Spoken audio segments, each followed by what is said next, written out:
Hi friends అందరికి, అందరు అన్నం తిన్నారా? మేమైతే తింటున్నాం. పుల్ల ఉంది కాక కొంచెం. మా కూర వచ్చేసి ఈరోజు సాంబార్. సాంబార్ అన్నమాట. వేడి వేడి చింతకాయ సాంబార్. ఎందుకంటే చింతకాయలు లాస్ట్ అయిపోతున్నాయని మేమైతే చింతకాయ సాంబార్ చేసుకున్నాం. చిట్టిని మంచం మీద కూర్చోబెట్టొద్దు అన్నారు గానీ కింద కూర్చోబెడితే మట్లా పోతుంది, తిననియదు.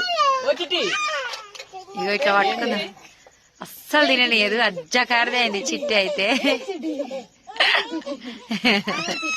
తిననియదు మంజుల నన్ను. ఇంకా అందరం అన్నమే తింటున్నాం కాబట్టి ఎవ్వరం పట్టుకునేటట్లేదు. నైట్ వేడి వేడిగా తింటూనే ఉంటది కాబట్టి తినాలనిపిస్తుంది కాబట్టి అందరం ఒకేసారి తింటున్నాం. ఇంకా మా చిట్టి కూడా తింటుంది ఇంత అన్నం. చారు అయితే సూపర్ ఉంది, సాంబార్ ఏం లేదు.